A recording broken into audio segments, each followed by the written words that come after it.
Welcome to Don't Scare the Newbies, a podcast where we talk kink, raw and unfiltered. I'm Kirizal, a lifestyle submissive in a 24/7 dynamic who likes their kink heavy, intense, and scary. And I'm S, kirizal's dominant, who knows how to deliver all of the above. And today we're going to be talking about service, especially domestic service. Ooh, all about my house tasks. Garçon!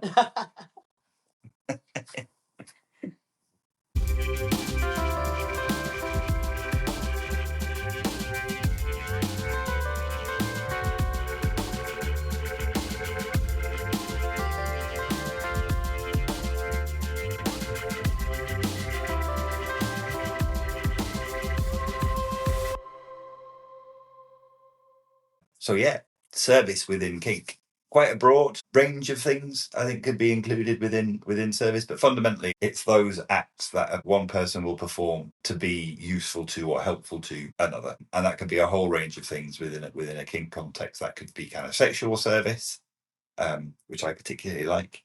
Yes, treating me like a fleshlight. Treating you like a fleshlight is one of my favourite things. Favourite things to do. Bit of that last night was so good. I've been having sex flashbacks all day from that. Nice. I'm glad you enjoyed that. I enjoyed that as well. That was very mean of me. Just being woken up, absolutely no warning. You didn't say a single word to me. Just fucked me and then shoved me back to where I'd been. Yeah. Tucked us both back in and didn't acknowledge what had happened. No. It's great. I especially like the fact that you weren't even sure it had happened. Yeah, I was still like half asleep the whole time it was going on. I was lying there afterwards being like, was that just a really vivid sex? Yeah. And if I'd been more awake this morning, I would have continued with that and kind of tried to gaslight you into thinking that it hadn't actually happened. I've already pulled the video from the camera. It happened. So the downside of your surveillance kink is I get to make use of it as well. True. That doesn't surprise me at all that the first thing you did was download the video off the camera. Yeah. Like a little pervert. Anyway, not even a minute in and lost our focus already. The service I'm providing is diversions and entertainment, mate. Yes, very useful. So yes, service could be sexual in nature. It could be like taking care of life admin and running errands and performing like literally little acts of service, typically for the dominant. But interestingly, there is a version of this where the dominant or the top in the dynamic is providing a service. So this is obviously about service topping, and that is something that people who identify as service tops may not necessarily identify as dominants. But the act of doing kinky things to another person is something that they enjoy because the other person likes it, because the other person is maybe even directing that and is more in control. Yeah. So, for example, you could have a relationship where there is no power dynamic, or where the power dynamic is that the dominant likes to get spanked, for example, and the person who wants to get spanked, whatever their normal role is, asks that of the other person, and they then do it as service. That would be a version of service topping, where the motive of the top isn't about hitting someone because they want to hit them. It's hitting them because that person wants to be hit. Right. Okay. That makes sense. Do you think that would apply in other situations as well? So when we were talking about sadism and masochism in the last episode, you were saying that kind of you tend not to like to be the top in that scenario, but if you're instructed to by me or by someone else, then you would do. Is that a variation of service topping, do you think? There's a blurry line there for sure. I think there have been situations I've been in where what I was doing was definitely service topping, where someone who had some power over me asked me to do something for them that would be typically more seen as a dominant act. So things like impact, for example. And I did it because I was being instructed to do it to the person who'd instructed me to do it. I would say that starts to fall within service topping, where if it's me, you, and another person, and you tell me hit that person, I wouldn't say that's service topping. Right. I would say that's me still being submissive. And doing as I'm told, and basically like acting as your hands in that situation. No, I see that. That's fair. But I feel like a lot of that, it's very down to how people personally define it. A lot of these roles and a lot of these ways we label kinks, the labels are only as useful as they are useful. So you will see people debating endlessly online about what classifies someone as being entitled to the role of slave or as submissive or as bottom. Where should you fall on that spectrum? And it's like, those words have meanings and they can be useful to differentiate between sort of the different approaches and different motives people have. But ultimately the label that's right for you is the one that feels like the best fit, and that might not necessarily mean you ticking all the boxes on the definition. Yeah. No, I see that. Yeah. Labels of jars, not people. Yeah. But it is sometimes helpful to know what's inside the jars. It is. So other types of service could include a person in a submissive or a bottom role kind of doing foot massage. Yeah, or massage more generally. Something that I don't know an awful lot about, but kind of starting to see a little bit more in our local scene, boot blacking. Yeah. So taking care of someone's, properly taking care of someone's, like leather footwear, boots or shoes. Yeah. And it's one I don't know a lot about either, not least because I don't know the first thing about even looking after shoes, much less sort of incorporating that into kink. But you can see how strongly service focused that is, where it's very much about taking care of something that could be seen as quite mundane and even boring or potentially an annoying task, and making that into an act of service where that means both people benefit from that. And that's what a lot of service is about, is it creates an imbalance where there's one person who no longer has to take care of those little practical things for themselves, and another person who's taking that on, but both are getting something from it. Both are enjoying, it could be the power of that, the intimacy of that, whatever it is that they get from it. That's where the balance comes back, is that both people are getting their needs met through those acts. That is that need to be of use, I suppose. That's important, particularly for the bottom in that scenario. But the aspect of service that we're going to focus on today is domestic service, which is a really big part of our dynamic and our contract. So domestic service is kind of what you would think it is, really taking care of the vast majority, almost all of the tasks around the house. Yes. There are very few tasks that you don't take care of, primarily related to spiders. Yeah, I don't go in the attic, I don't go in the shed. I prefer not to dig the garden. If there are spiders, I am summoned. Yes. Come and kill this for me. But it is a really big part of our dynamic, and I think it's fair to say a really big part of your submission. It is, yeah. It's definitely a very major part of what I consider part of my identity as a submissive, and it's very high on the list of things that I look for in a dynamic. Yeah. If I'm starting a new dynamic, it's one of the things that I will bring up quite early and actively look for. Yeah. I try not to say anything's ever a deal breaker, because something that I've learned through negotiating our dynamic and from previous relationships is what I think I need going in and what I actually end up needing might not be the same thing. So I like to keep an open mind. But I would certainly have some reservations if I was starting a dynamic with someone and they said they didn't want me to do any housework. I would be quite upset. If they didn't want you to do any housework, or if the housework was evenly split? I wouldn't love either of those, but I think particularly if someone was a dominant whose sort of version of dominance was kind of taking care of the submissive's every need, really wanted to kind of take any, because it can happen the other way where service can be an act of dominance as well as an act of submission. I think it's more commonly an act of submission. But as we talked about earlier in our dynamic, where we had the little debate about who was going to open doors for who, I saw that as an act of service that I should do for a dominant, and you saw that as an act of sort of like protectiveness and care that you would do for a submissive. And neither of those are wrong. They're just different interpretations of the same act. So I know there are dominants who like to sort of cook for their submissive because they're approaching that power position from a nurturing point of view. Of like, I want to make sure you eat right, and I'm going to control what you eat, and I'm going to prepare it for you and tell you this is your meal. And I think I would really struggle with that. Right. I would really struggle with someone sort of doing a lot of those kind of things for me, because it would feel like a reversal. Right. Yeah, they feel like submissive acts. And I think nothing is inherently a dominant or a submissive act, but a lot of how I express my submission is through service. So if I was with a dominant who didn't want that from me, and particularly wanted to reverse it, that would be a lot to get used to. Right. And I don't know if I think that would be a compatibility issue. I think it's unlikely we'd be able to find any sort of common ground there. If we had such different styles. Because that's also just something that you enjoy doing. Cooking, specifically, that example of the dominant cooking as a way of taking care of, but also to an extent controlling their submissive and their diet. Actually, you just really like cooking as well. You know. Whereas I kind of view it as something that I can do. I can cook.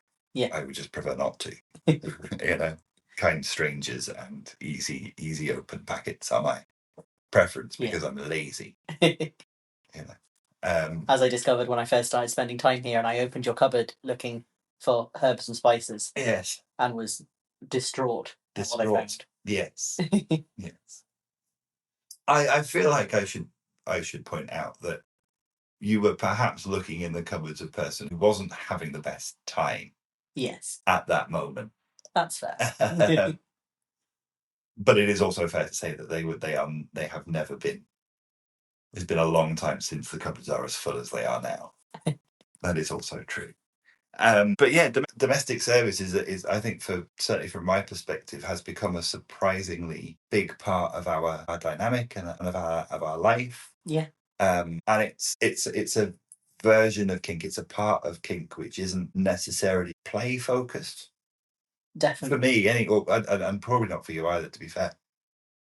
It isn't like a performative thing or a one-off thing. It's a constant in our life. I agree. Yeah, for sure. I mean, there's no reason why this kind of thing can't be explored as just a scene, but the way that we do it, certainly it sits in a different part of my head from play. I think one of the things that people from the outside of kink have the hardest time understanding when I'm talking about the things that I have kinks for is some of the things I have kinks for are things that you can clearly see are sort of sex adjacent. So like I like getting spanked. Yeah. It's like, yeah, people get that. They're like, oh yeah, that's a sex thing. It might not be their sex thing, but it's a sex thing. Yeah. And then I say I like domestic service. It's like, so are you getting super horny doing the washing up? And it's like, no, I'm not even necessarily always massively enjoying doing the washing up.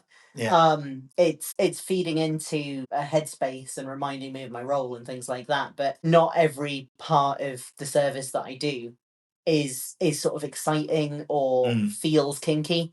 But it's still a big part of what reinforces my kink role. Yeah. So it doesn't feel like play to me. It sits in a very different box and it doesn't feel sexual to me. So even if I was comparing it against some other play that we've done that hasn't felt particularly sexual, it doesn't kind of cross over into that area either. Yeah. It's more about the sort of foundation of our dynamic. It aligns more closely with that. Things like the protocol.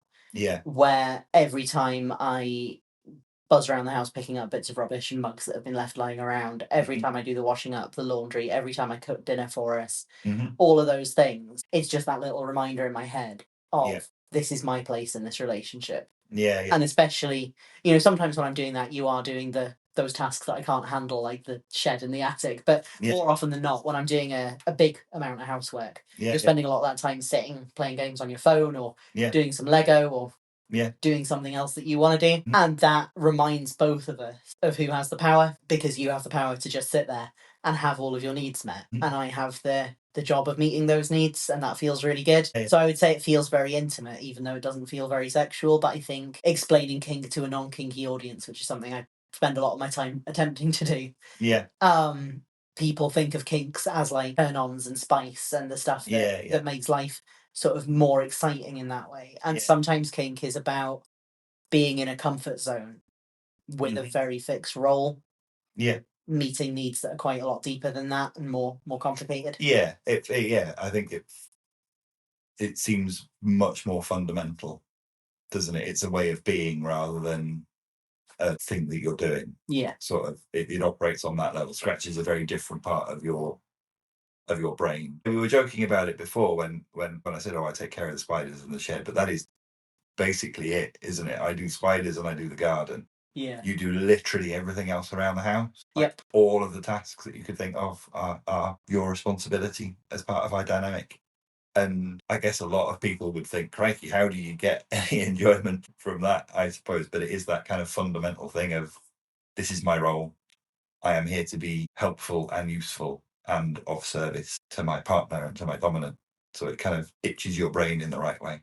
Definitely. There's a big part of it for me as well, where when I'm in a power dynamic, so in our relationship, I very much see the dominant as superior. I'm not delusional and losing track of reality here. I know we are both just people and we start this from a foundation of equality and you are a person. But the way that my submission feels, it is like worshipping a god. It's that kind of difference in status. So, if we have any religious listeners, imagine the god that you worship, like scrubbing your sink and taking the bits out. Like, it would just feel offensive. It would just not feel okay. Yeah. When you have the capability to mean that they don't have to do that. Yeah. It's that level of just like, you can't be stopped. You sometimes, if I'm tired or sick. Yeah. when I'm not looking or while I'm asleep, you'll go and do washing up. Yeah. Because yes, I will. because you think that I need the help, and you're right when I'm in that state. Like you are right. Yeah. But I wake up and I see you've done the washing up, and I'm just devastated. I'm like, no, no, I could have done it. Just a half hour sleep, and I could have done it. Yeah. I struggle with seeing you having to kind of get your hands dirty in that way. Yeah. Because that's not. You shouldn't have to do that. You're my dominant. You should never have to take care of a single practical need for yourself ever again in your life. Which is lovely. But I suppose it does, from the outside looking in, this might be a bit of a diversion. That's okay. We like a diversion.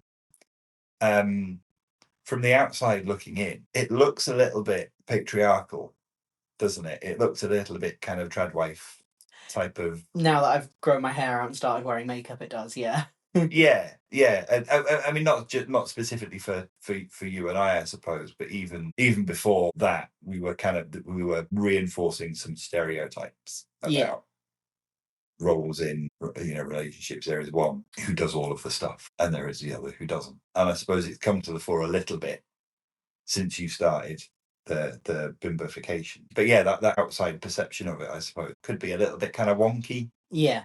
I don't know what you think. No, I think it's really interesting because it's impossible to talk about that kind of structure in a relationship without talking about gender roles. Yeah. We're both non-binary, so it's not a gendered thing for us. But as I've started presenting more feminine, it can certainly appear that way. Yeah. And this is something that couples explore where there is a male dominant and female submissive. Yeah. But this is also something where people will reverse those gender roles, or same-sex couples will explore it, or there's a lot of ways that this can look. Yeah. But however you're doing it and whoever's doing it, you can't get away from the fact that in a lot of straight relationships, that is still the expectation. Yeah. And I feel like you almost have to, if you're doing this kind of thing, you have to be very conscious of that. When you're doing any kind of kink that reflects or subverts real world oppression and injustice, it's good to have that in your head while you're exploring it, to make sure that you're not just feeding it, and that you are approaching things in a really sort of conscious and ethical and healthy way. Yeah. And there will be some people who will view it as it's never okay to play with certain things. Yeah. Just hands off, don't touch it. But once you start down that road, most kinks have some tie to some kind of real world horror. Yeah. So I think what for me separates exploring this from real world gender roles, real world oppression, is the amount of agency and consent that's involved in it.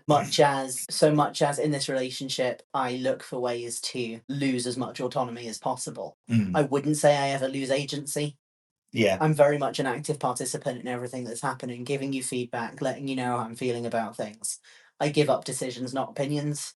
Yeah. And that's really important, I think. Yeah. So the reason that domestic service is such a integral part of our dynamic is because that's something that's really important to me. Was where it started. I think it's become more sort of important to you over time. Yeah. But that was very much led by me. And how we talk about it with each other is always on a footing of not equality in terms of power, because that's something that we have chosen to move away from, but equality in terms of making sure that everyone is comfortable and is getting what they need. This is something that I do consider to be a need, at least where I am now and where I am in our dynamic. Yeah. Both because of the way it makes me feel in my submission, but also because of how much I benefit mentally from being kept busy. Like, we had a moment earlier today where I was on my lunch break from work. I get a 30-minute lunch break from work. We both work from home most of the time. You came down and had a cigarette with me. And then I said, I ate at my desk earlier. What am I going to do with my lunch break? Yeah. You were like, you could sit. You've got more than 20 minutes left. You could just go and sit. Sit and chill. Chill and stare at your phone. Yeah. And I was like, no, there's a little bit of washing up in the sink I could do, and then I can film something for TikTok. And you were just like, what? Yeah. You've got a break. Yeah. And I'm not capable of that. Yeah. And when I've been in periods of my life where my time was quite unstructured, I would end up not doing very well mentally and emotionally. There's been, like, after my period of time where I was addicted to drugs, which was terrible anyway, I recognised that I wasn't ready to go straight back into working full time, and I was lucky enough to be in a position where I could afford not to go back to work straight away. So I had about a little over a year of not working, and I just packed my time with so much stuff. I might as well have just got a job. I was doing loads of exercise, loads of volunteering, loads of socializing. I was doing a lot of stuff for my recovery, but I was also just doing a lot of stuff. Yeah. Because when I stopped, my brain became my own worst enemy, and in those early days, that was cravings to use drugs. But in general, that is just I lose the ability to really look after myself because if there's no structure to my day and I'm not busy, then I will put off the important things because I'm like, well, I've got nothing but time, so I can do them later, and then I don't do them. Yeah. So there's ways that I can deal with that, and I did deal with that for myself during that period of time. You know, I found stuff to fill my time, but it's very beneficial for me to have a relationship where some of that is taken out of my hands, and a big portion of my day is stuff I have to do or I'm in trouble. Yeah. So I have my actual job, which I have to do, or I will no longer have it. You'll be in trouble. Yes. Probably in trouble with my employer. Not from me. Probably from you as well. I will have some opinions about it, I suppose. But like before work, I've got my routine that I need to do to get myself ready. I've got to do hair and makeup because that's part of our dynamic. After I finish work, I've got to do the housework and I've got to cook the dinner. Yeah. You help me stay on track with my content creation by having some rules around how often I post on TikTok, for example. So all of these parts of my day are like fixed points. I mean, the order I do things and how long I spend on them is a little bit flexible, but ultimately there is a structure embedded into my day that I can't just not bother with. And then the time that is free time that's between them, I will treat as if it's valuable because it is. Yeah. So if I do have a half hour or an hour where I genuinely have no useful jobs to be doing and nothing that I'm required to be doing, I will then probably not just sit on the couch and stare into space. I will do one of my hobbies, or I will do something creative, or I will, reach out to a friend and do some social chatty stuff. Yeah. Like, I value my free time more when I have less of it. When I have unlimited free time, I don't make use of it. I just exist. Yeah. Oh, that makes a lot of sense. I think there's a part of me, though, that into a massive diversion. Sorry. I think there is a part of me, though, that thinks there is value in doing nothing. There is a value in just existing. I mean, it's a good thing you think that because you have the opportunity to do it. I have the opportunity to do that, I suppose. Because, for me, in my head, it's about getting the balance right. I am prone to wasting time doing nothing, but doing nothing is in itself productive sometimes. I think different people have different needs with that. Yeah. And I think one of the things that makes our dynamic work is you are someone who does benefit from some quite unstructured downtime where you don't have anything you have to be doing and you might not do much with it at all, and that's restful for you and that's a way that you recharge. Yeah. I just start to become actually insane if I do that. Just absolutely bouncing off the wall bonkers. Yeah. It's not good for me. Mm. And I have tried to do it many times because everyone's like, rest is really important. It's like, no, like, relaxing time is really important, but my relaxing time needs to be constructive. Yeah. Otherwise, I do not do very well. Yeah. Well, it's a good job you've got so many jobs to do around the house then. It is. Why don't you talk to us about what a day in the life of a domestic servant looks like? Yeah. So there's things that I do try to keep on top of on a daily basis, and then other things that I do a little bit less frequently, but they're big ones every day. I do the washing up. Usually end up doing it more than once, but make sure I've at least sort of cleared what's in the sink at least once in the day. I generally tidy up around the house. Both of us, but I think particularly you, are quite fond of leaving mugs in strange and unpredictable places. Yes. And yes, sometimes plates too. And I retrieve those and return them to their home. Yeah. Clearing up any rubbish that's been left around as well. Another one that you're quite fond of is empty water bottles next half empty water bottles. Oh yes, usually half empty water bottles on your side of the bed or arrayed along the table. Yeah. So I will deal with that. This episode is just making me sound like a slob. I think that's inevitable when you start talking about domestic service because your role is to make the mess and mine is to clear it up. That's fair. But yeah, I do sometimes wonder how many bottles and mugs you would acquire if you were left to your own devices. I'm not convinced you'd necessarily clear them up quite as often as I do. Probably not. I also I deal with the litter trays and generally sort of making sure the cats have what they need. Sometimes you feed the cats, to be fair. Sometimes because often you'll finish work at a more predictable time than me, so you have to do the feeds. But I clean their plates and bowls and top up their water and do the litter trays. I empty the bins when they need emptying. I do laundry sort of as and when it's needed, usually a couple times a week. I generally tidy up around the place, so as well as retrieving like mugs and bottles and stuff, just things like putting away shoes that end up in random places, socks that have ended up in random places. Notice how I'm not saying they're always your shoes and socks because you're worried about sounding like a slob. Yeah, more often than not. Yeah, more often than not. My socks and my shoes. But it's usually my random hobbies that are strewn about the living room, like beads and crochet stuff. Yeah. Often like my hair accessories and my Yeah. glasses end up in random places because I take them off when I'm relaxing and then don't Yeah. put them away. Yeah. So clearing up the sort of stuff that ends up all over the place. And then generally once a week I do a full, fairly deep clean of one of the rooms of the house. So we sort of cycle between the kitchen, living room, bathroom, and bedroom. Yeah. And I will sort of do little bits of hoovering and wiping things down and stuff, kind of as and when they get mucky in between as well. So, like the bathroom, it's obviously the full clean of the bathrooms once every 4 weeks, but I tend to do a wipe of the sink quite a lot more often than that because I spill makeup in it every day. Yeah. So I need to keep a bit more on top of that one. And like hoovering in the living room because cat litter and cat food ends up all over the place because neither of them know how to keep it where it belongs. No. And Millie's got her cardboard box that she's gradually shredding with her teeth, so cleaning up the little bits of cardboard. Little lumps of cardboard all over the place. Yeah. As a little gift for you. And then also all of the meal planning and cooking. Yeah. So once a week, I make a list of the meals that we're going to have for the week. I obviously ask for your input on that, and sometimes you have things that you want me to make, and sometimes you just leave it up to me because you like everything I make, which is makes my life easy. Yeah. So I make the meal plan, then I make a shopping list based on the meal plan, plus any other things we need for the house, all the essentials. You actually tend to do the shopping because you have a car and I do not. Yes. So that makes sense. But I do all of the sort of admin around that, so you just have to turn up at the shop with a list and get stuff, which makes your life easier. Yeah. And then I do all of the cooking as well. I need to start baking more often again. I've been struggling to find time for that. You do need to start baking more often, yeah. But I at the very least do give us a home cooked meal every day that we're not having a takeaway. Yeah. Which is usually 6 days a week I cook. Yeah. No, it's one of my favourite things about the whole thing is your talent for cooking, but also just having like proper home cooked food every day. Yeah. It's just so nice. Yeah. I really like it. And it was one of the few good things about how I grew up is that my mum was very big on a lot of home cooking and making everything from scratch and proper home cooked meals every day.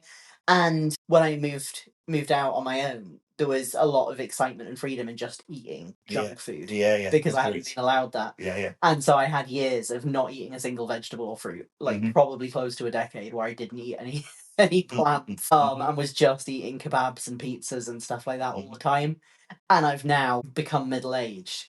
Yeah. And gone back to my roots. And it's like, actually, it's really nice to just be there in the kitchen with a big pot of something. Yeah. And you have what I consider to be a kind of a not necessarily rare, but quite valuable skill of being able to just make stuff up. There's not a lot of my recipes that I fully just make up, to be fair, but there are a few. Yeah. But like you can do that. Something that I've always struggled with is looking in the cupboard and looking in the fridge and going, I can make a meal out of this stuff. Yeah. Like even when I was like cooking for myself and doing it properly, I would do what you do, which is plan it out. Yeah. So that I knew that I had the stuff in that I needed and I knew what I'd be making and I knew how to make it. Like I don't have that bit of creativity where I can throw something together with what's in the fridge, whereas you seem to be able to do that. I don't think I'm as good at it as some people, to be honest, but I can do, like, if we've ended up deviating from our meal plan the way we deviate from our podcast outlines, and we've not got anything in for a recipe, like if we've got pasta or we've got rice, and we've got some combination of vegetables, meats, and something to add some flavour to it, like, I can do something with that, but I'm not creative enough to come up with proper recipes on my own. It's meat, veggies, and carbs in a pot. Yeah. That I can do. Yeah. And see, I can't even do that. It would be like it'd be like a puzzle. It'd be like trying to do a 1,000-piece jigsaw without the box. Yeah. If I was faced with that situation, I'd be like, oh fuck it, I'll get takeaway. Which I do occasionally suggest, to be fair. Yeah. But no, I do like cooking, and I like getting good at it again, because before I lived with you, I had started taking cooking a bit more seriously because I was trying to eat healthier and work on my fitness and stuff, and you can't just eat takeaway all the time if you want to do that. Yeah.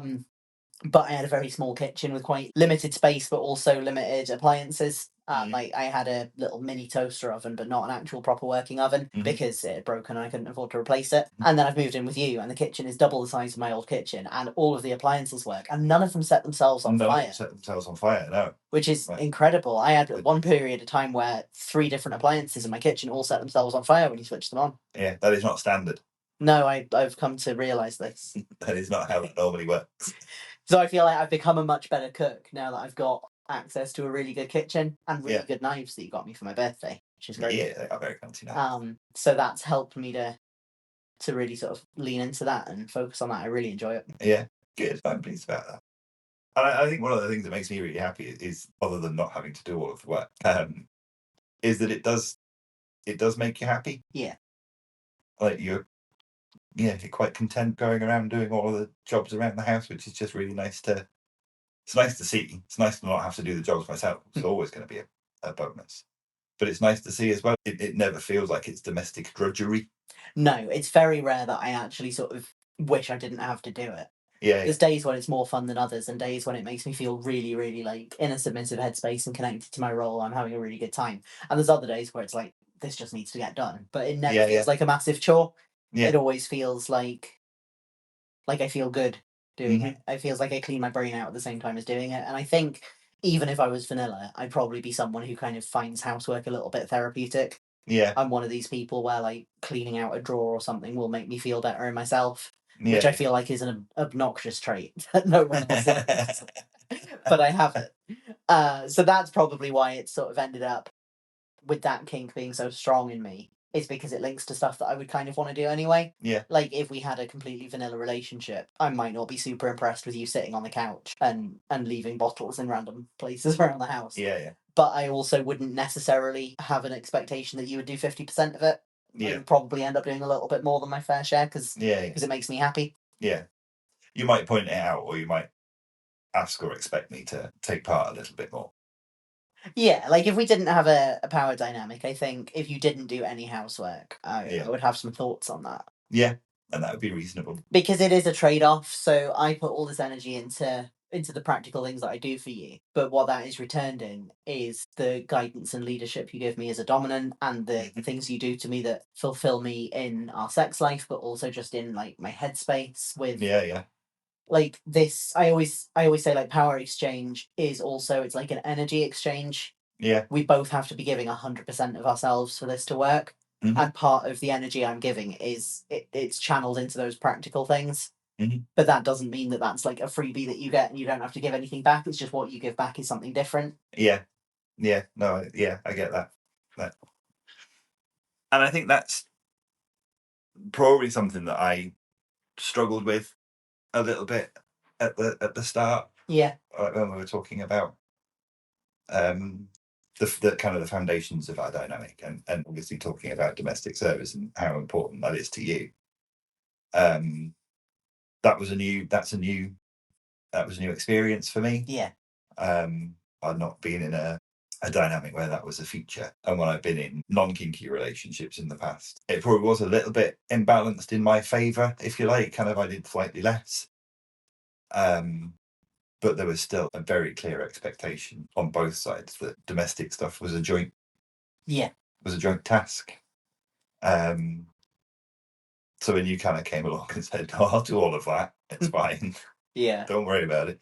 And even in the very, very early days of when we were dating, you would come over and you would make tea and you would do the dishes. Yep. And I'd be like, "Can I help?" And he'd be like, "No, it's fine." You know? Yeah, I remember I was like itching for the point where it was acceptable for me to take over, because the first couple of times that I stayed over, it was like you were treating me as a house guest. Yeah. And being like, "I will cook for you," which, I mean, it's good that I have evidence you can cook, because you genuinely can. You're a really good cook. Thanks. But I think sometimes people might assume that our dynamic is because you don't know what you're doing in the kitchen, and that's just not the case. Yeah. So yeah, you would cook for me, and you were very insistent on you doing the washing up and tidying up after tea and things like that. Yeah. And I was just sort of there twitching, like, okay, I am a guest now, but it gets a bit more serious. Like, I'm cooking some dishes. Mine. Yeah. But yeah, I mean, yeah, when you were coming over here as a house guest, then obviously I'm not going to expect you to do that stuff. But when we started to weave that into our dynamic, and you know, talking about the extent of what you meant when you talk about domestic service, so literally taking care of everything. Yeah. I actually found that quite difficult at first. Not so much from a perspective of feeling like I was giving up any kind of control or anything like that, but it's that kind of conditioning of you just don't do that. You don't sit on your ass staring at your phone or playing Lego or whatever while your partner is traipsing around the house, dealing with all of the rubbish and picking up all of the cups and the bottles and the shoes and hoovering and all of that kind of stuff. It was quite hard to get used to the idea that that was okay. Yeah. You know, certainly at the start, and I think I'm getting a little bit better at it now. Can I be asking, so what can I do to help? Yeah. How can I help? Is there anything I can do to be helpful in this? And you never said it. You've never said it in this way. You've always kind of responded in a really kind of positive, nice way. But I suspect there is a little part of your brain when I said, is there anything I can do to help? Your response is, yes, sit the fuck down and shut up. No, never. It's really sweet that you do offer, but I also like that you're starting to get the confidence not to feel the need to all the time. Yeah. It's generally now, if I'm doing sort of a big, like, full day, I've got loads of tasks to do, I'm going to be spending most of the day on them, that you do offer then.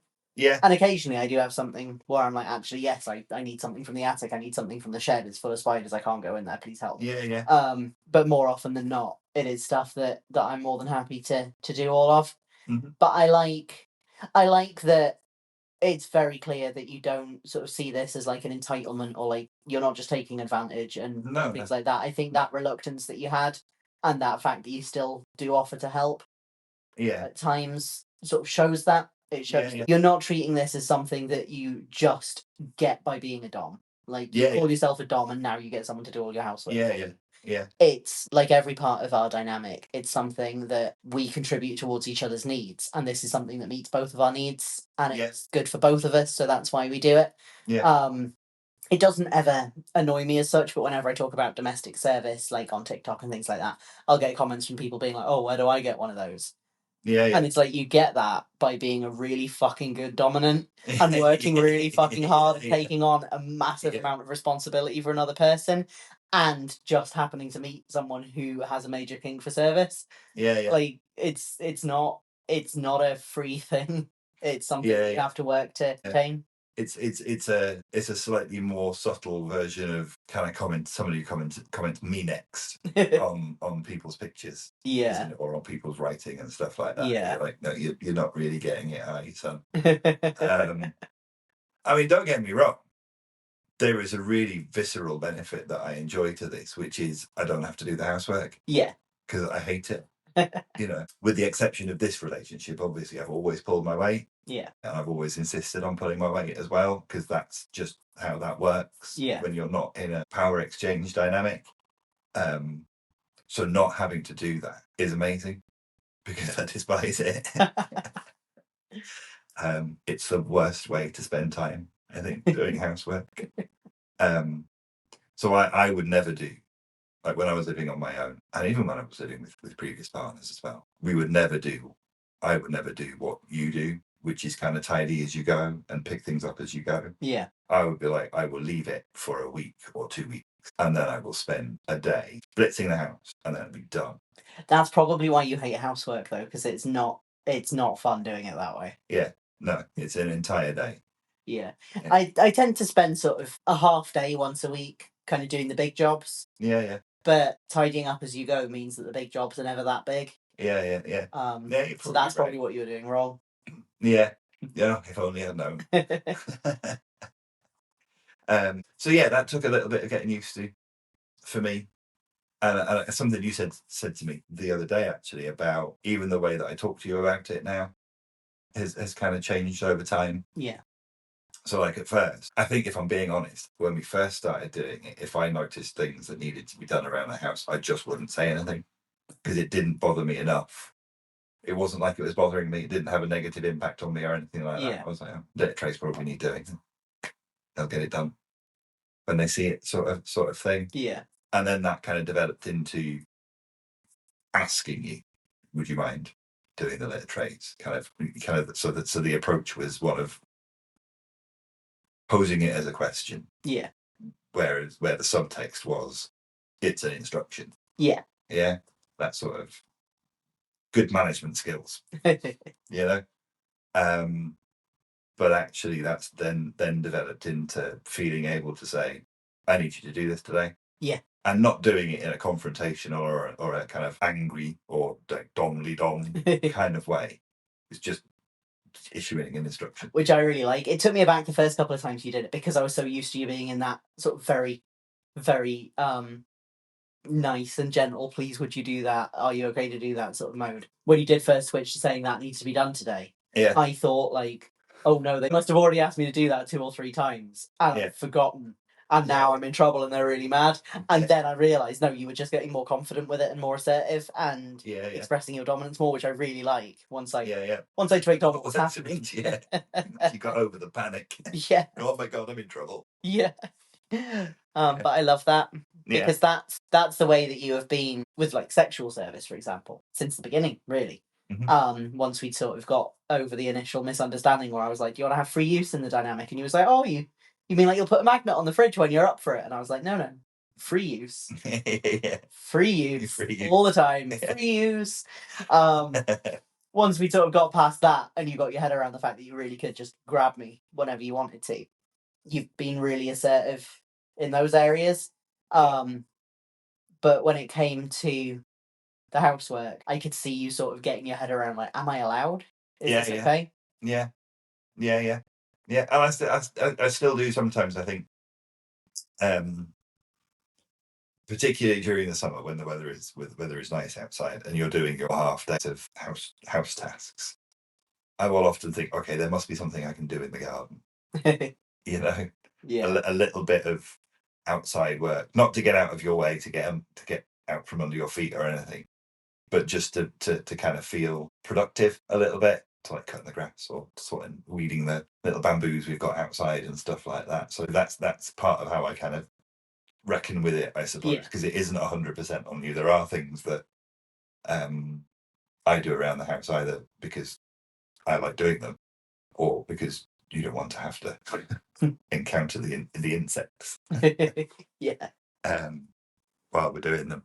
Because I think what you were saying earlier on about a dynamic being not just a power exchange but an energy exchange. I think part of what I struggle with sometimes is that the role of the dominant in this kind of dynamic, on the face of it, looks a little bit passive. Mm-hmm.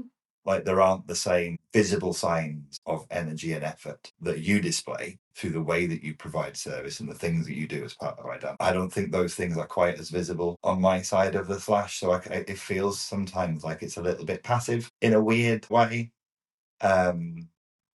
Or kind of, intervening and acting at specific points rather than constantly throughout our routine. So, part of my role is to ensure that we've got the rules and the structure around our dynamic. Part of my role is to kind of enforce that, I suppose. No, I don't suppose. Part of my role is to enforce that. But actually, because you are so obedient and service-oriented, I don't actually have to do very much to enforce those roles. Yeah. And I think that's probably why you sometimes feel you get in your head and feel like you're not doing enough, because a lot of your previous kink experience has been with partners who brat. Yeah. And so you're used to the role of the dominant having to be a lot of managing behaviour, a lot of wrangling. Yeah. And you're not having to do that with me. Yeah, definitely a lot of like micromanagement. Yeah. And I really don't need to be micromanaged. I occasionally screw up and break a rule by mistake. I immediately tell you. Yeah. And then you give me a punishment. Yeah. And that's sort of that job boxed off. Yeah. But I think you probably don't, because it's so normal to us, because we're fully immersed in this and have been for nearly 2 years, you probably don't notice how much you do and how much you have done and how much I've changed. Yeah. From your guidance and leadership. You sort of say that you don't feel like you do a lot in those areas, but look at the evidence. When we first met, I was smoking up to 80 cigarettes a day. At the point where you asked me to start tracking it, I was smoking 50. Yeah. I now smoke 15. I was generally eating one meal in a day, and it was a wrap with cheese, mayonnaise, mustard, and a bag of crushed up crisps every That is day. true. If I ate at all, that's what I ate. Yeah. The rest of the time I was living on cigarettes and energy drinks. I had got a callus the size of, like, I don't even know what, like a couple of inches across on the back of my neck that I'd been peeling obsessively. Yeah. This is just making me sound like a disaster. And this was not an ideal time of my life. This was not very long after a really messy breakup. Yeah. But even at my sort of best and most functional in the past, I have not been eating as well as I do now, taking as good care of myself, exercising as regularly. Even when I was really, really fit, I was having more rest days than I do now. I was working out harder, but I was also a hell of a lot younger. Yeah. The way that I live my life now, like the progression that I'm making in my career, the skills I have to deal with people and deal with my job and cope with stress and all of that stuff come from the foundation of strength I get from this dynamic. Yeah. I don't have that without this. Yeah. I'm a pretty capable person, and once I kind of stabilize and I'm not in a period of crisis, I can take care of myself, but I cannot excel the way that I do with you. Right. And I think you probably feel like what you do is passive, but what you do is maybe simple and it's quite easy because I don't need a lot of direction. Yeah. To really feel the benefits from it. Yeah. But I think you give a lot more to the dynamic than you necessarily recognize. And I think you get the benefits from that as well, because you talked about before we were together, you maybe weren't in the best phase of your life either. No. Not taking the best care of yourself. And I've seen that growth in you because you've stepped into your role, and for you to effectively lead, you have to lead by example. Yeah. You gotta have your shit together. Yeah. I suppose. That's very nice. That's very nice of you to say. And I suppose it is a different type of role. And I guess there are concrete things that you have given me responsible for, so I make most of the decisions. Yeah. Make a lot of decisions. Which is kind of weird because I'm generally not the best at making decisions anyway. So it's kind of forced me to stop overthinking. Yeah. A little bit and go, yeah, this is what we're going to do. So yeah, I think that makes sense. I think it's probably the more positive way of describing it then is the stuff a lot of the things that I contribute to the dynamic aren't necessarily passive, but they're softer. Yeah. Kind of things than some of the really visible concrete things that people would notice. Yeah.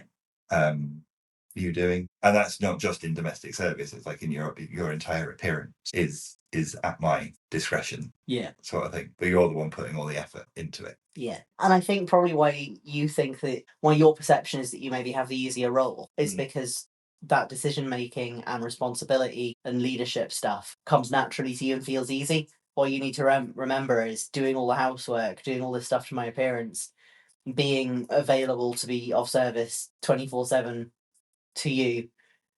All of that stuff comes really easily and naturally to me. Yeah. Where if we swapped roles, both of us will be miserable.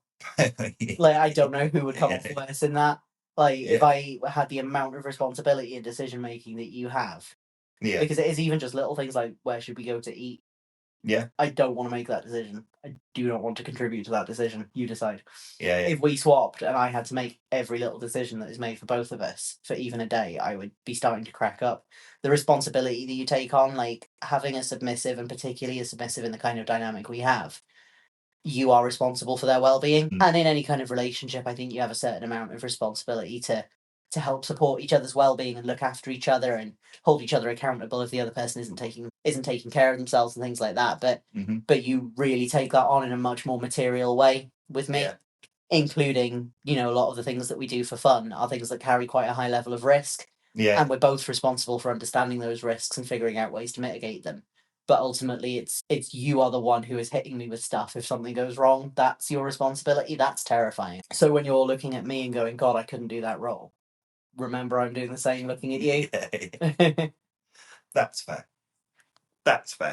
Yeah. Different types of energy, though, I suppose. Yeah. We are exchanging different types of energy and different types of power. Yes. Which I guess kind of leads into the level of domestic service that you do is fine and dandy when you are fit and well. Yeah. You just crack on with it and go about your tasks quite merrily. But as amazing as you are just a person. Mm-hmm. And you get tired and you get sick and you have good head days and bad head days. Yeah. I suppose. So although our dynamic is really clear and structured and quite strict in the expectations that we have of each other, but in relation to domestic service that I have of you, we also have a bit of flexibility within that, and that taps into my responsibility to take care of you and like make you sit down. Yeah, and that's something that I do find difficult. My default when I'm sick, unless I'm literally bedridden, delirious, can't do anything, is to try to power through it and do as much as I can. And generally what usually happens if I'm sick is that you do have to tell me to rest. I don't think it's ever happened where you've been like, no, you're not actually that sick, get up off the couch and do your jobs. Yeah. Which I feel like is a potential version of that could happen, where I'd sort of go, oh, there's flexibility when I'm sick, so I'm sick now. Yeah. That's never the way that I go. It's always I'm staggering around the house, dripping in sweat, snotting and coughing everywhere, being like, no, I can at least do the washing up. That'll only take me 5 minutes. And you're like, no, bed. Yeah. And like after I had surgery, I was, raring to go to get back on with the housework. And you were like, nope, this is going to be at least a week of me doing everything. And I hated that. Yeah. Yeah, you really did. But I'm getting better at that. That's something that I have been learning to accept with you, I think, because there is that caregiver element to how you are as a dominant. Yeah. And because you're so good at supporting my well-being in general, not just when there's something wrong, but all the time. You are someone who sort of checks in on me, wants to actually help me grow and get stronger, not just be okay. Yeah. Like, it doesn't feel jarring when I'm not able to do practical things and you're like, I'm going to take care of you now because you take care of me all the time. It's just in a different way. Yeah. When I got sick, like really sick a few years ago, I was in a DS relationship at the time and had to stop doing quite a lot of my housework for a while, or had to really reduce things down. And I struggled a lot more then with accepting help, because I felt like that's kind of all I was in the dynamic. Like, if I'm not useful, what am I? Yeah. And I think, and that's not a criticism of that relationship. That was the way that I had sort of pushed the dynamic to be. That was kind of how I'd asked for it to be, and hadn't planned ahead for what if I can't do those things. Yeah. Where I think we've developed something that's a lot more well-rounded, where the ways that I'm submissive to you and the ways that you're dominant to me are a lot more all-encompassing. Yeah. And so the domestic service stuff is really important. Yeah. But I don't feel like I'm starting to lose my headspace or lose my connection to the role or lose any intimacy with you. Yeah. If that needs to be put on hold. Yeah.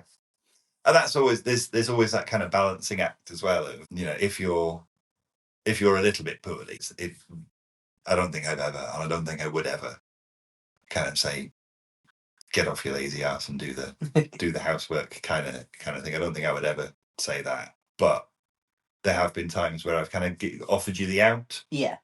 It's like, are you sure you're okay to do that? Do you want some help with it? All of that sort of thing, and kind of left that decision to you. Yeah. And sometimes you take me up on it, and sometimes you don't. Yeah. Even if it's a little thing like, would you mind carrying the basket of clean laundry up, and I'll put it away, sort of thing. But then the balance there is kind of helping you stay connected to your role and to your dynamic. But there's a point at which I will say, no, you just need to stop and I'll take care of it. Yeah. Which I think in some ways is helpful for me as well, because the big worry that I have, that weird existential fear that I have, that because I have someone in my life who takes care of all of the domestic tasks, I'm not doing them. So I'm not practicing those kind of really basic life skills that it's important that everybody has. Yeah. So at some point, you might get really sick and I'll have to pick up the slack because you literally can't do it. And I don't want to be like those kind of stereotypical 80-year-old men who lose their wife and suddenly are incapable because their wife's taking care of all of the housework for the entire time they've been together. And this poor old guy, nothing wrong with them other than they don't know how to work the washing machine. Yeah. Or do those kind of things. So there's that weird little thing of, if you are really poorly and you need to rest, I'm going to make you rest because that's the right thing for you to do. But it gives me that strange little opportunity to remember how to do the stuff around the house. Yeah. And that probably is for the best, because I remember the other day you went to put something in the bin And you obviously hadn't done it in a little while, and you're like, which one's the recycling? Yeah, Which one's the normal rubbish? Yeah, It's like, you lived here before me. Yeah. You've lived here for about 20 years. Yeah. Like, you should know which bin is which. Yeah, those bins have lived here an awful lot longer than you have. Yeah. And it is a real risk. I mean, the one that cracks me up is literally like a week ago. Got a text from my ex, who now lives in the flat where I used to live. She texted me, when did I get a Hoover? And I replied, the Hoover has lived there longer than you. She did not know that there was a Hoover in that flat. I left it there when I moved out. But she had that exact problem where she'd gone from living with family, who took care of a lot of the housework, to living with me, who took care of all of the housework, to living on her own. And she just didn't know how to do any of it after I moved out. Vast majority of our text conversations were me telling her how to use various appliances around the house, where to find bin bags, where to find cleaning supplies that I left for her. And it wasn't a sort of lack of willingness to learn that stuff. It's just she'd never had the need to. It'd be a little bit different for you because you have had plenty of years of being responsible for those things yourself. But you see how quickly things go, like forgetting which bin is which. Give it another 20 years. How much else would you have lost if you don't occasionally have a little dabble? Yeah. And it's one of those things where when we talk about being risk aware with kink, it's quite easy to say, like, if you're stabbing someone with a needle, there's a risk of infection, there's a risk you might hit an artery, there's some specific and obvious physical risks. When it comes to power exchange, the risks are sometimes a little bit harder to pin down. Like, there's a risk that the dominant might forget how to turn the washing machine on. There's a risk that I might lose the ability to have an orgasm without permission. These sort of weird things that you can't necessarily always easily predict. Or your ability to decide where to eat. Yes. You know. Oh, I've always been terrible at that. Yeah. Yes.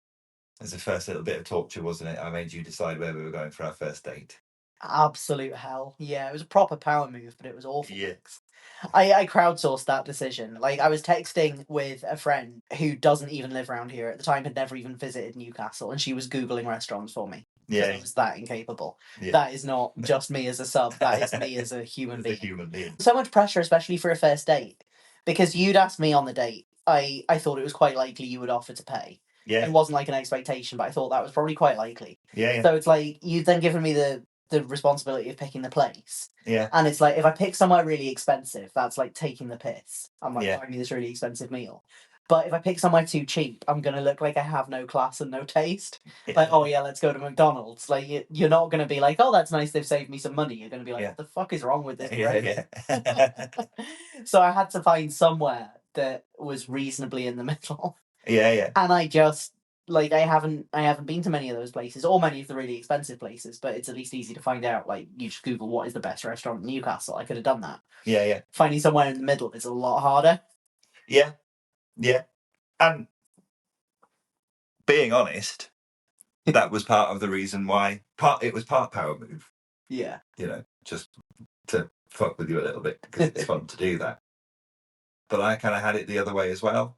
Of, we were just getting to know each other, just getting to understand each other's lives and stuff like that. So I had the same problem in my head of, how do I pick a restaurant which is right for someone that I know pretty well but don't really know kind of really deeply? So if I go for a really expensive restaurant, does that make me look a bit kind of flashy and ostentatious? And if I go for somewhere that's not quite McDonald's, but, you know, kind of at the lower end of the cost range, does that just make me look cheap? And how do you find somewhere that's in the middle? That's gonna work for everybody and just be, it's a nice restaurant. You know? So I had that kind of worry in my head as well, which was another reason why I said, why don't you do it?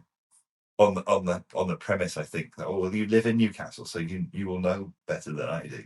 No, because anytime I went into Newcastle, I was generally going somewhere like McDonald's or Greg's. Like, it had been years and years and years since I'd sort of gone out to restaurants in Newcastle. Like, so I didn't actually really know many places in Newcastle at all. We nailed it. Well, I nailed it. My friends nailed it for me.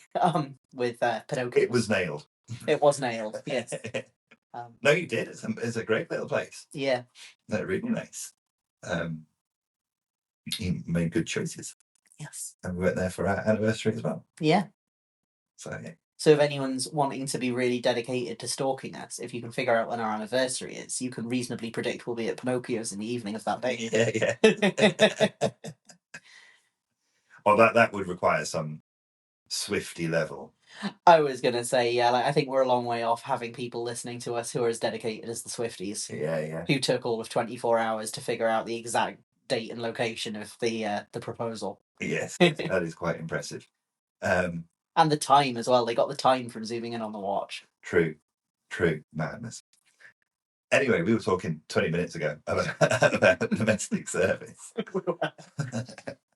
I think it's fair to say that our approach to domestic service is probably at the heavier end of things. Oh yeah. In relation to, well, like a lot of the elements of our power exchange dynamic, we're going all out, aren't we? Yeah. Really, with it. And I suppose that, people might be interested in exploring that kind of thing. I suppose it's worth saying that's not where you have to start. No, or where you have to end up. Or where you have to end up. It is, our new favourite word on this podcast. It's all about scalability. There are different ways that you could approach that. You could kind of take a scene approach to it, like a play approach to it. Well, like today you're going to be my domestic slave or servant, and you're going to do all of the housework wearing tiny little thong and stuff like that. You do quite often get me to do it in a tiny I do enjoy making you wear your flaps out shorts and a little top.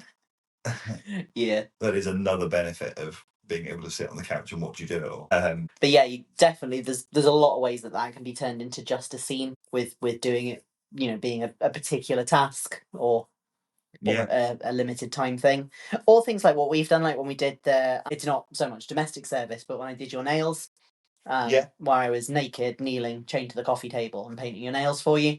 It's the little things that you might do for a partner just as a favour anyway, but make it kinky, add a little bit to it. Yeah. And I really like the suggestion that you put in the notes, because believe it or not, we do have an outline for these episodes. And we I sit far enough away that I can't see it, and I just say stuff. Yeah, we have a plan for it. But there's an example in there where you kind of say you can make it a scene, you could make it a kind of specific one task that you are required to do. Yeah. But even in a relationship where the tasks are more evenly distributed, if you don't hold up your end of that even distribution, it's punishable. Yeah. Which I think is and it wasn't something I'd even thought about in kind of as a variation of that, as a way of, actually quite a clever way of kind of showing the power. Yeah.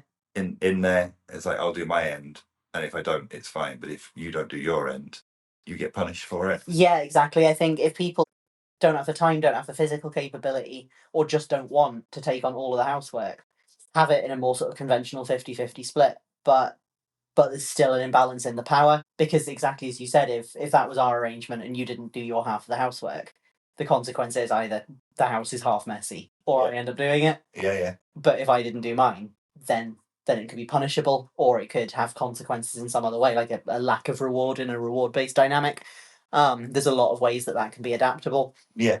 And like any kind of dynamic stuff as well, there's a lot of space between just in a scene and fully 24/7. Mm-hmm. So I've definitely read about people who are in a power dynamic, but they like the dynamic is activated when they're together and they don't live together. Yeah. So if they go to each other's houses, that dynamic then applies, where the submissive is doing all of the tasks for the dominant, and then when they go their own separate ways, they're responsible for their own lives. Yeah. It's like so much of what we talk about. It's not an all or nothing kind of thing, isn't it? Yeah. You can take an element of a dynamic or a kink and turn it into whatever you want it to be. We just choose to go all out, really, and push it kind of as far as we can. Yeah. In terms of the power exchange and the different expectations. I think we both have that with all of our kinks. We always have the draw to see, like, how far can you go with that before it gets silly. Yeah. Like, we're both a little bit, maybe not exactly competitive. Like, I think there's people I see out there doing kink harder than me, particularly some of the really extreme masochism stuff, that I have no desire to compete with. I don't want to do that. Yeah. I look at it and I go, no, I'll leave that to you. But I think sort of we enjoy the escalation, we enjoy the development of it, we enjoy doing new things and pushing ourselves and being challenged. So inevitably that ends up taking all of our kinks as far as we are comfortable taking them. Yeah. And our limits are fairly far out, so that tends to be quite a long way. Yeah. Which I think is a fun way to be. It is, yeah. I enjoy seeing what absolutely madcap ideas we come up with. Well, yeah, let's just add another 3 pages of rules to the contract. Shove giant hogweed up my ass. No. No. No, we are not doing that. What's tickled you, mate? In a weird kind of way, shoving giant hogweed up your ass is okay because I'll be shoving it where the sun doesn't shine. I think it does still give you chemical burns, though. Does it? Yeah, mate. Right, not just activated by sunshine. The sun makes it worse, but I think it does still burn you even without. Fair enough. Oh, that tickled me. Yeah. And on that note, I think we are done. I think we are done. Hurrah. Good work, Mix. Nice one. I do feel like we are getting worse at following the outline, but better at being entertaining. So I'm taking that. I hope so. I hope so. It'd be a shame if we were getting worse at following the outline and doing a shit job. Let us know at what point you give up and stop listening, and then we'll know. Which episode was the breaking point for you?